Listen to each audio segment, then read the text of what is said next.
Focal TV, bringing you innovation to broadcasting, news, views, comments, and analysis of issues happening in Liberia and the rest of the world. Focal TV, with check and balance, we break it as it unfolds. Focal TV, bringing you face to face with newsmakers in town. Focal TV, the best online platform in broadcasting. Focal TV, located at Tobo Village, Somalia Drive, Liberia.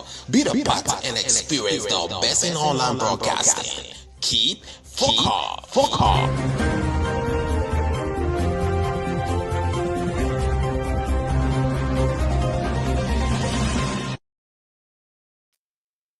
A pleasant good afternoon and welcome to Foca News Summary, bringing you 15 minutes of the top stories, sharp and straight to the point. I'm Priscilla George, and here's what's making headlines across Liberia and around the world. Liberia's NPA boss Sekou Dukle under police investigation over 3.6 million fraud allegation denies claims counters with fraud case against accuser. Front page Africa report sparks action. Gender Ministry rescues children from crushing labor, vows education and support. EPA documents debunk Senator Twain's claim, says Meta followed all environmental laws. Fears grabbed Baptist few community residents as suspected resank the region. We'll take a short break. Coming up next is our news team.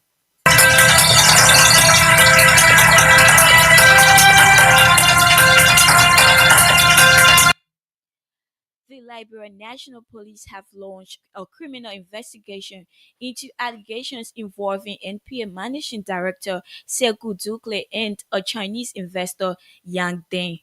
Yang's lawyers allege Dukle solicited funds for joint ventures, including a water plant and mining company, but diverted large sums for personal luxury spending.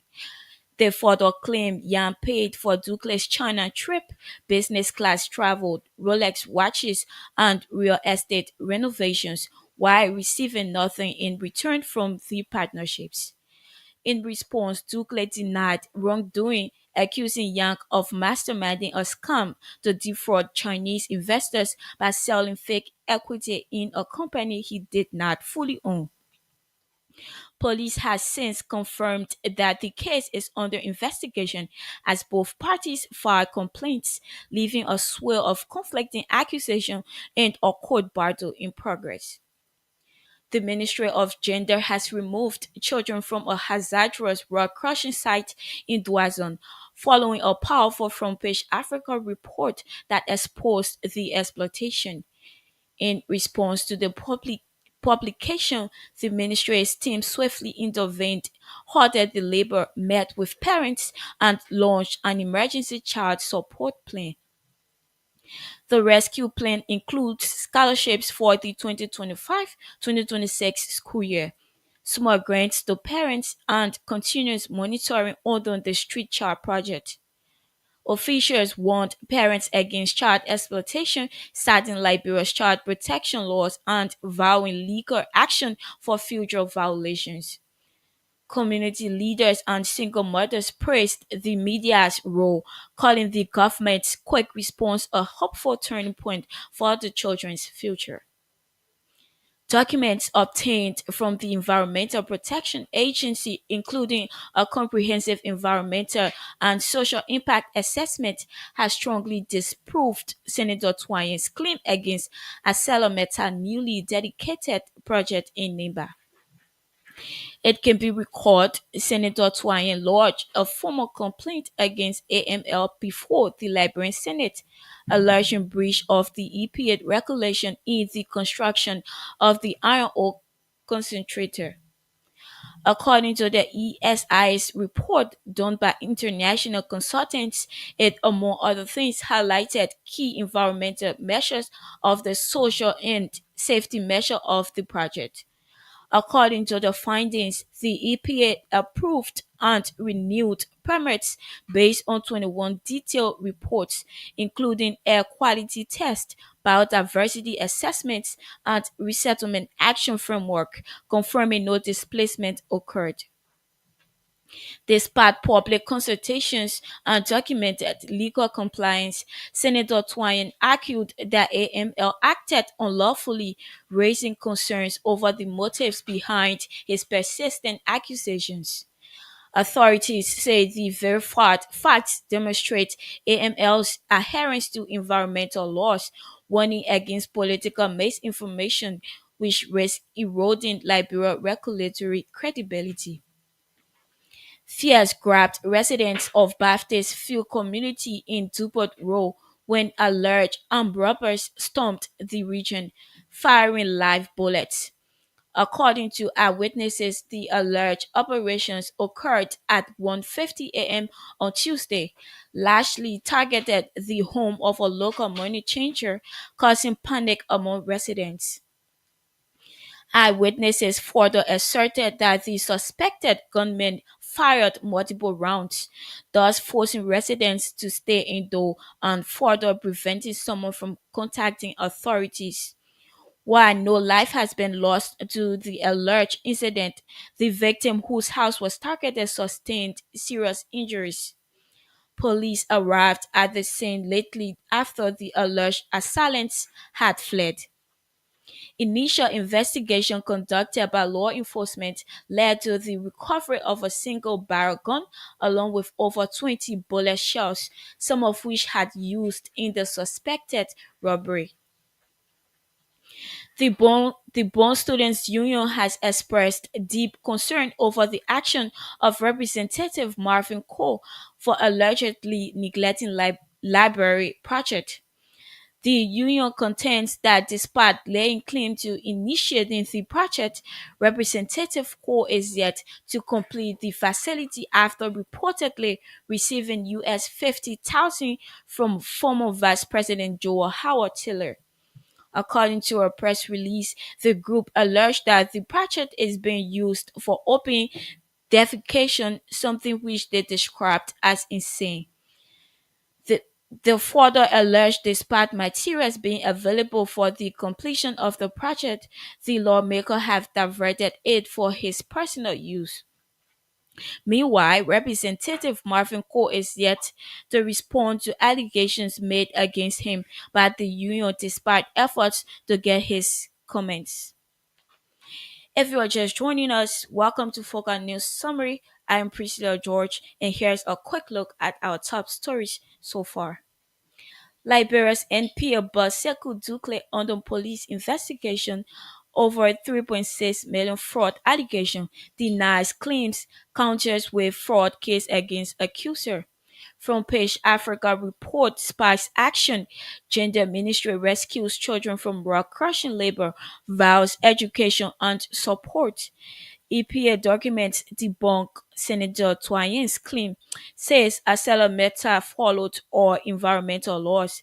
Fears grabbed Baptist Field community residents as suspected ransacked the region. Stay tuned, we'll take a short break. Coming up next, the continuation of our news bulletin.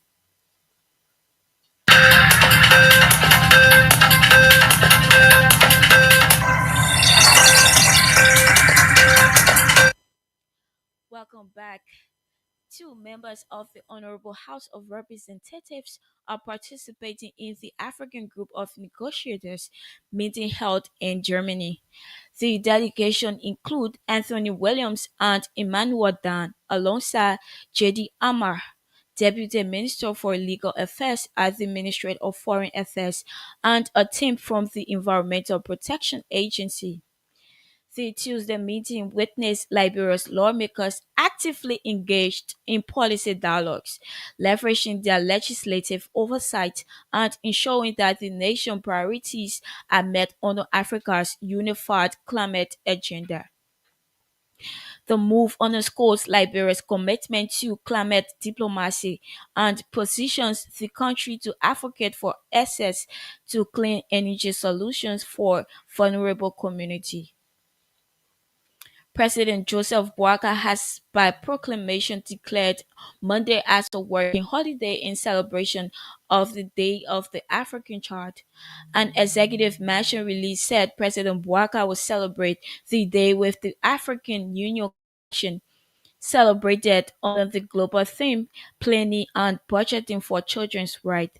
The day marks a significant chapter in the recognition of African children in the Soweto uprising in 1976. As part of the celebration, the chief Liberian executive has mandated the Ministry of Gender, Children and Social Protection and the Ministry of Labor to form part of the event. President Joseph Boakai has, with immediate effect, suspended Abdullah Kamara from his position as acting chairman of the Board of Commissioners of the Liberia Telecommunication Authority. The release indicates that President Boakai's decision followed a report from the General Auditing Commission highlighting serious allegations of corruption and financial mismanagement. The findings linked Kamara to grave financial misconduct while serving as chief executive officer of Tama Corporation, especially in transactions involving public funds. In his letter addressed to Kamara, the Liberian chief executive emphasized that his suspension reflects his government commitment to transparency and accountability, adding that this decision goes without pay. Meanwhile, the Liberian leader has ordered Mr. Kamara to fully comply with the Liberia Anti-Corruption Commission and the Ministry of Justice to facilitate the ongoing investigation. First Lady Katumu Bwaka has departed the country to attend the Merge Foundation's 12th annual Conference of African First Ladies in Dubai. The high-profile initiative, which will be held from June 16 to 21st, seeks to assemble first ladies from 22 African nations as well as other professionals in various sectors. As keynote speaker, Madam Bwaka will present Liberia's progress under her More Than a Mother campaign, championing women's health, empowerment, and reproductive rights. She is also expected to highlight persistent national issues like maternal mortality, illiteracy, and poverty while seeking international collaboration and investment in key social sectors. Her delegation includes Dr. Adam Kine and Timotheus Bwaka, along with protocol, security, and communication staff. They return on June 21st. The Monrovia City Court has ordered the arrest of Jane Lyle, Jane Lyle Taylor, son of Bomi County Senator Alex Taylor, for allegedly failing to pay a 7,500 car debt. Court records show that Janelle reportedly took a Ford Explorer from businessman Rani Bao on May 30, 2025, promising to pay but has since gone into hiding. Magistrate Ben Barco issued the arrest order on June 13, describing Tyler's action as criminal and a violation of Liberia's penal law, section 15.57. The Economic Community of West African States, in partnership with the Legislature Joint Committee on Administration, Finance, Macroeconomic Policy, Research and Public Accounts, has commenced a 5-day conference in Monrovia. The initiative held under the theme Assessing the Effectiveness of ECOWAS investment policy as an instrument for addressing the rising levels of unemployment in the sub-region.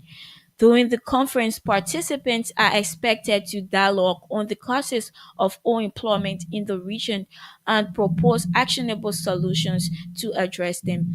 And the National Identification Registry, in collaboration with the Central Bank of Liberia, has joined forces to accelerate citizen enrollment and issue unique national IDs amid growing demand. For our news summary, I am Priscilla George, and thanks for listening.